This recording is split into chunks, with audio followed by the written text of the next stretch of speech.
Welcome to Run With It, BC's only running, fitness, and health show. I had a great time snowshoeing today on Mount Seymour, and later in the show I interviewed Dr. Wilbur Kelsick from Max Fit Movement about his experience snowshoeing today. Also on the show I was in conversation with Kate Maliha on healthy aging, and I participated in the Whole Beauty experience, and we also have Doctor's Corner. But first, let's go to our in-studio interview.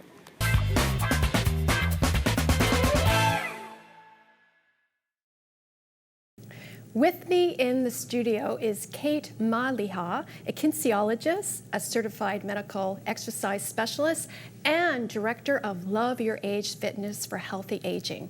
She's here today to talk about, as we get older, how important it is to listen to your body or seek the proper exercise program for you as we age. Welcome to the show, Kate. Thank you so much for having me, Christine. I love your show. Thank you. I'm very pleased to have you.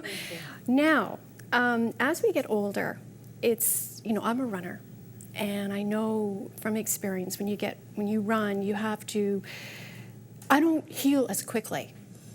Now, that's important, right? The key to proper exercise, but also knowing how to listen to your body. Yeah, it's definitely very important to listen to your body as you get older. There are changes that happen as we get older. We start often to notice them a little bit maybe in our 40s, but certainly by our 60s, some of these little changes can become a little bit problematic.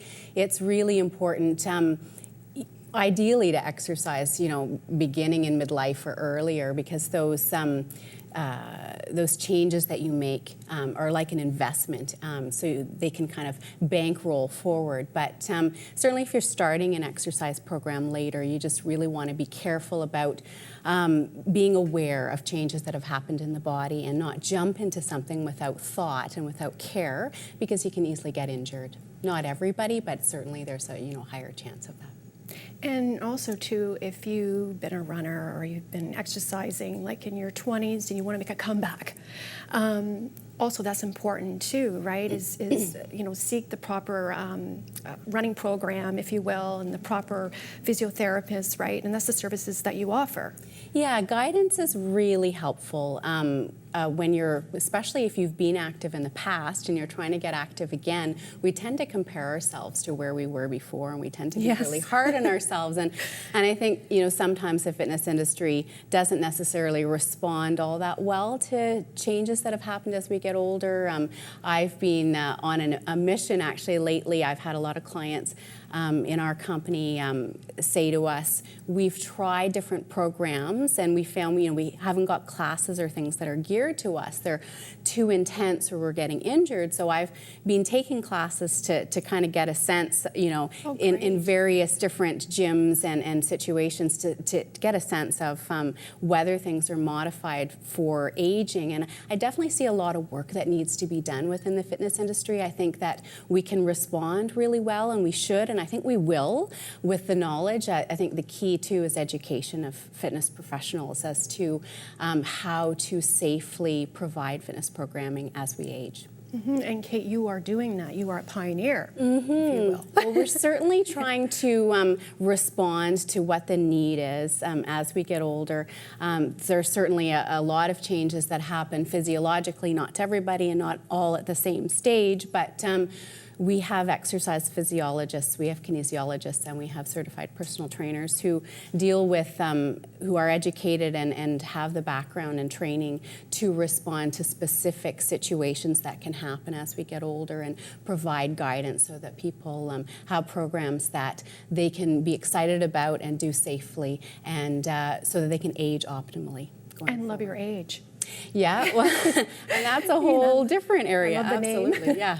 Thank you. Yeah. So Love Your Age, basically the reason for the name is in response to ageism that we all encounter as we get older. Nobody escapes getting older, but unfortunately so many of us we dread it and we try to distance from it. We try to be forever young. And I think there are so many wonderful things about being getting older. And I think there's so much empowerment that can happen as we get older. So providing some services to age optimally is one thing, but I think collectively, baby boomers are really well poised to change the way we view aging. You know, this is a group of people who were hippies, who, war protesters, and were just really active in changing society. And I really think that baby boomers can be active in changing our views of aging. And that's what I'm hoping for and what I'm excited about in the future, because this is the world I want to age into as well. One where I don't have to feel ashamed about saying how old I am, yes, and be concerned about the word older adult. Some of the stigma needs to be taken away from aging. The stigma, yes. It can be a wonderful stage of life as we get older, from our 40s, 50s, 60s, and beyond. Yes, and if you proper sleep, proper nutrition, proper exercise program, and I've noticed in general, like a lot of runners, older runners are running, and it's wonderful. I mean, you get like, this runner, BJ McHugh. She might be an exception. I mean, she's won records, she set records in her age group. I think she's in her 80s. But I mean, it's not competing, it's competing with yourself. Yeah, I think you make a really good point there. I think we're seeing more examples now of individuals like BJ who are just exceptional. She's so passionate, and she's doing what she's passionate about. I think that's the key.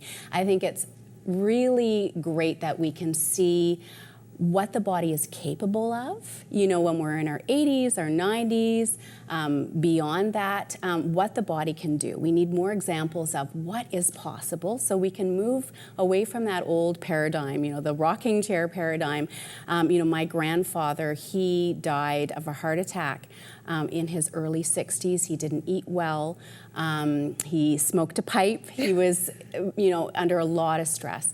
And so that's the old paradigm, and we're really into this new paradigm of aging differently, living longer, living more healthfully. But by the same token, we don't want to put people in boxes. It's up to us how we want to age, but I think if we have the tools and resources to know how to find that passion, find what we want to be doing, how to live healthful lives, I think we're on the right track. And you're doing that, you're providing education. Well, we're certainly trying to be part of the positive aging a movement or mindset, rather than part of the resistance against aging. It's going to happen, but let's take charge of the way we want to age. Let's think thoughtfully about how we want to age. Within our own company, what we try to do, we have one program called the Blueprint for Healthy Aging. And so we look at an individual, it's a year-long program, and we look at an individual, many different aspects, and help them to create their own blueprint for how they want to age. I think it's really important to take charge and to think about the different issues. So we've consulted with a whole lot of different people in aging and health, including occupational therapists, physiotherapists, kinesiologists, as well as counselors, psychologists, to look at what are the major aspects that we want to take care of. It's not just eating and exercise, but social inclusion, social connection with others. Sleep is important. Mindfulness is really important, and ageism does affect us mentally, so we need to be thinking about that as well. Well said, Kate. I want to thank you very much for coming on the show, and I'd like to have you come back. Oh, thank you very much. I would love to. It'd be a pleasure. Thank you.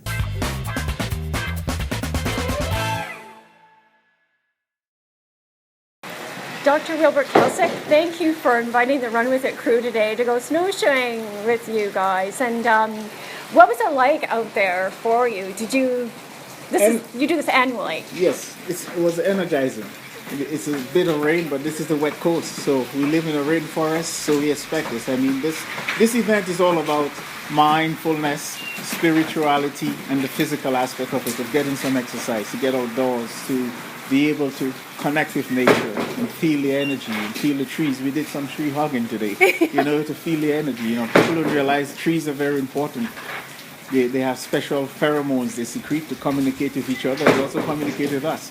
So when I take people to the forest, whether it's snowshoeing or hiking, we have to connect. We have to be present, and that's what it's all about today. And we had a wonderful time. Yeah. You could feel the energy with people, different people talking and getting to know each other. It was wonderful. And snowshoeing is a great cross trainer for runners, and it's just a wonderful activity as well for everyone, really. Oh, well, yes, it is, because it's a good activity for balancing.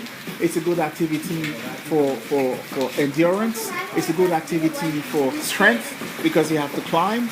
And one of the most important things that I like about snowshoeing is that it's the unevenness about it. It varies. It's very varied. You're never doing the same thing at the same time, and that's very good for your body. It's very good for cross training, for people who run, for people who hike. You know, if you're playing basketball, whatever you're doing, yes, it's very important activity for that.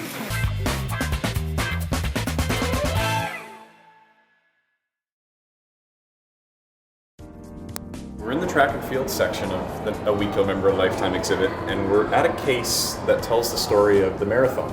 And the marathon at the games were famous or infamous for the collapse of the English marathoner Jim Peters. He was the fastest marathoner in history at that point. He'd lowered the world record time by 7 minutes. About 200 yards from the finish line, inside the stadium, after running 42 kilometers, he collapsed and then got up and collapsed again and crawled and collapsed again and ended up not finishing the race. And it was actually the last time he ever ran. So what we have here are the Woolworth's plinsolls that he wore on that marathon run. Down here, actually, is a statue maquette of the famous moment in the mile when Landy looked over his left shoulder and Roger Bannister ran by on the right with his famed finishing kick.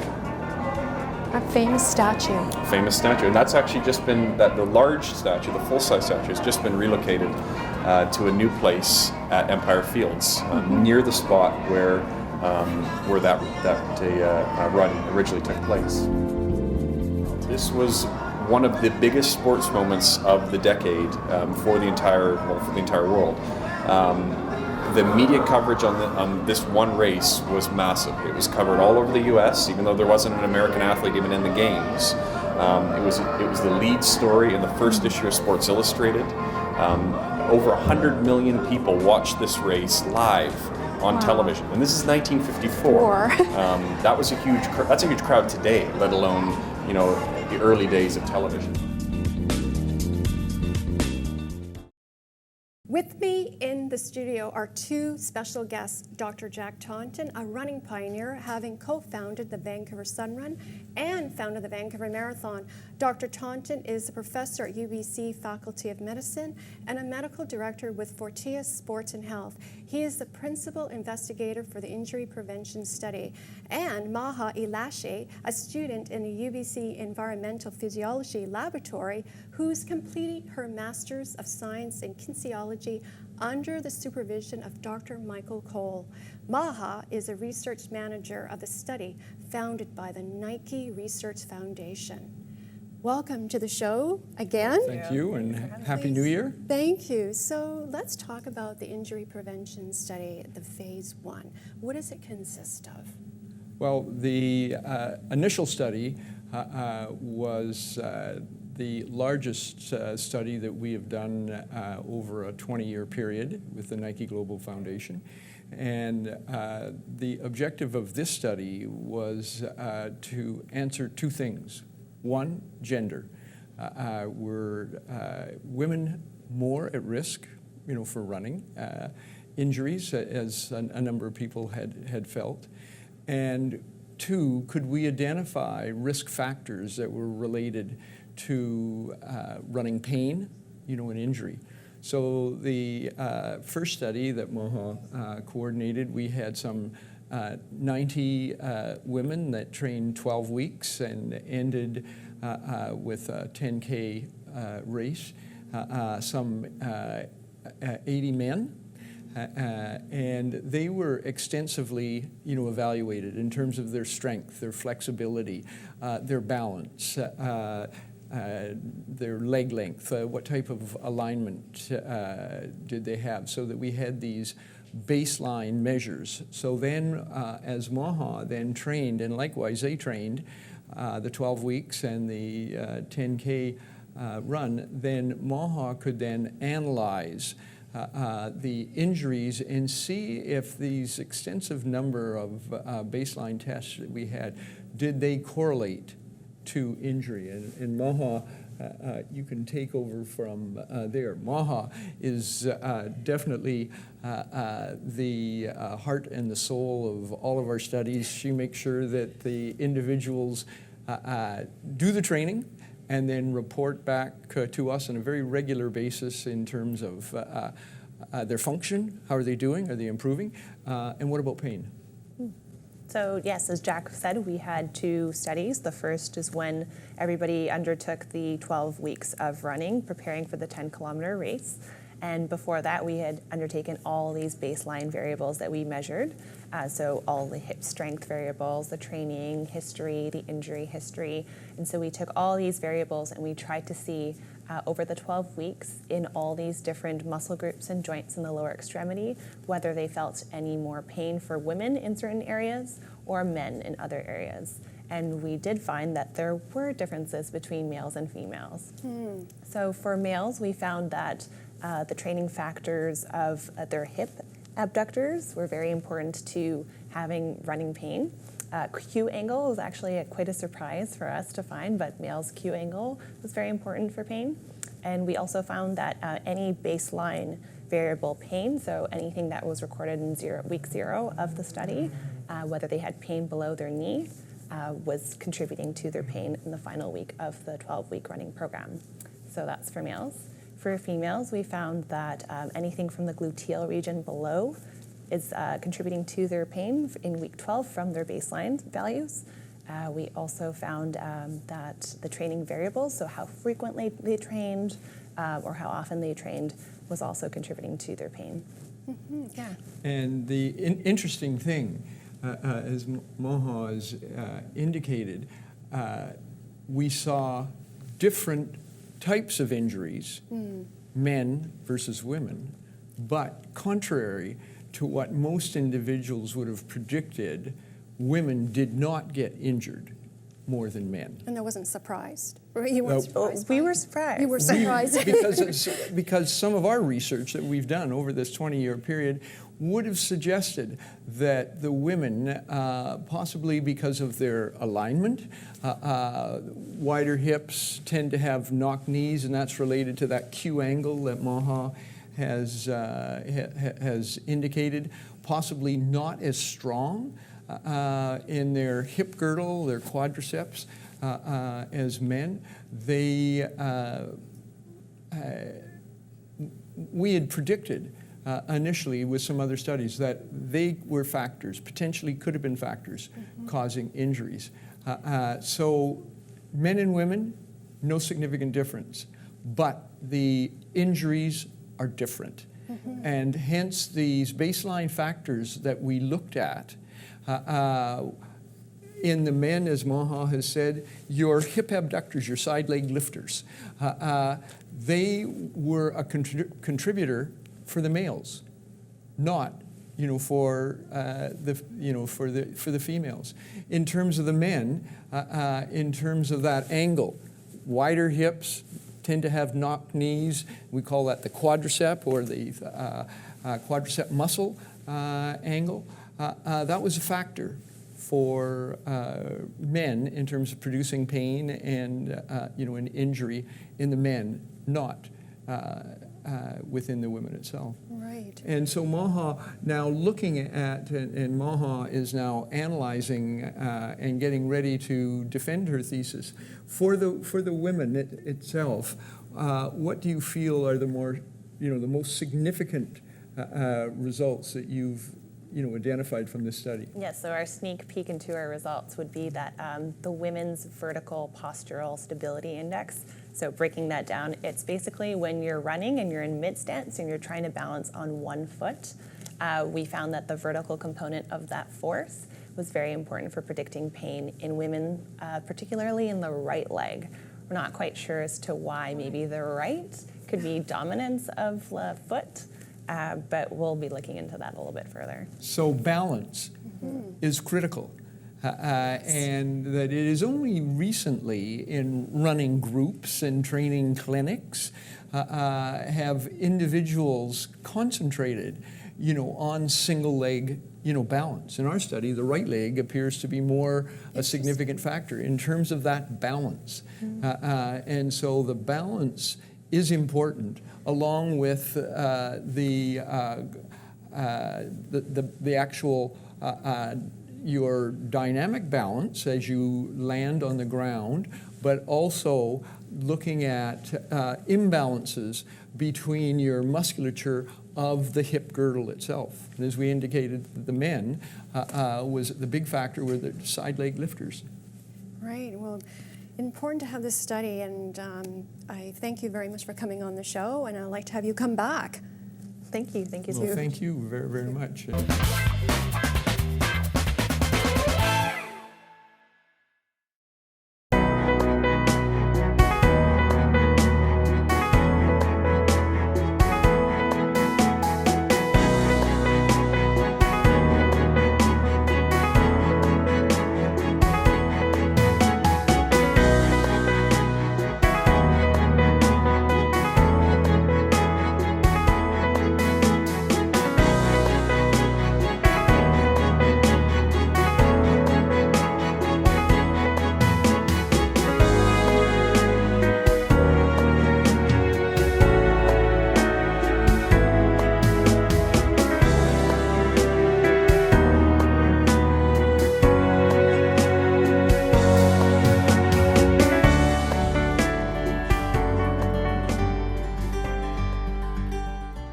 Heidi, I'm really happy to be here, and congratulations on launching the whole beauty experience, and tell us a little bit about that.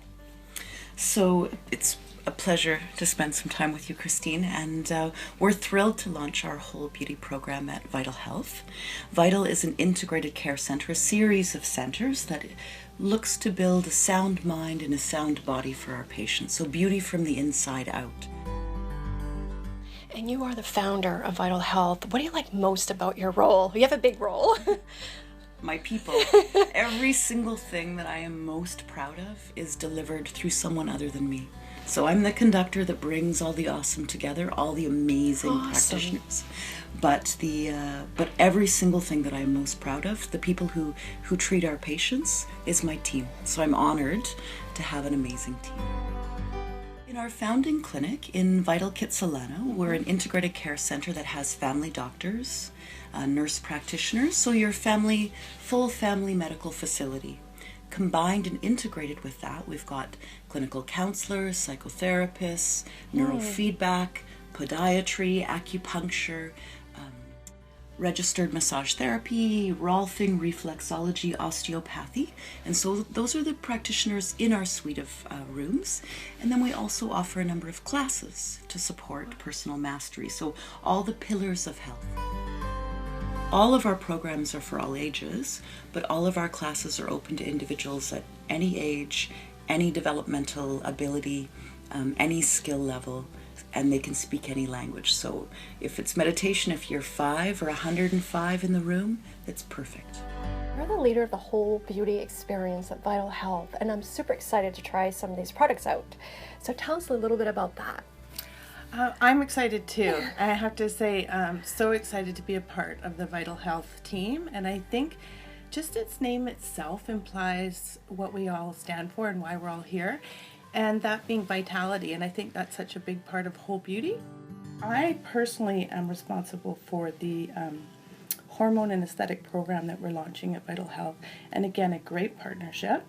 And in that program, we're looking at hormone health for the inner beauty, so for emotional, physical well-being. We also tend to bring in the spiritual well-being at Vital Health. We're just all those kinds of people. I think more and more people are seeking conscious business experiences. People want more. People want deeper connections, more meaning in their life, and they're striving for inspiration. When I started doing skincare regime at nighttime and I saw my skin changing, I felt so empowered that there's so much I can do to take care of myself. So it's a little ritual and a nice way to do self-care. So I'm excited to talk about, what your needs are, what you're hoping for, and just little things we can do, because you're already beautiful. So that's what we want to hold. So let's get started. Yeah.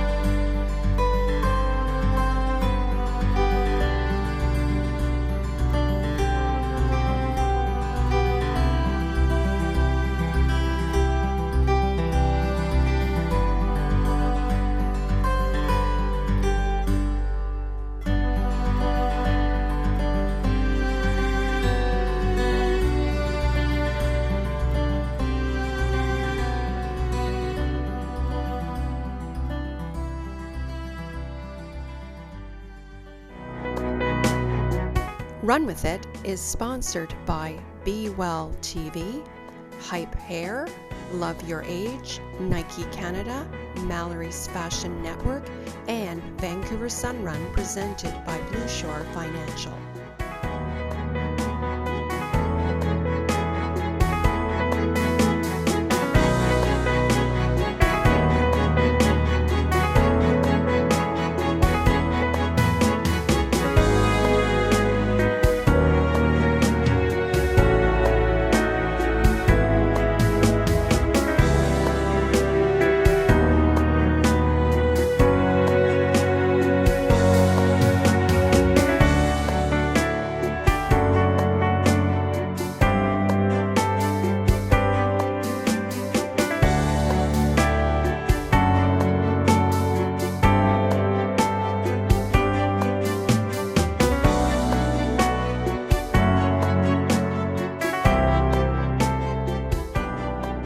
Call the Vancouver Sun Run at 604-689-9441 for more information, or visit us online at www.vancouversunrun.com.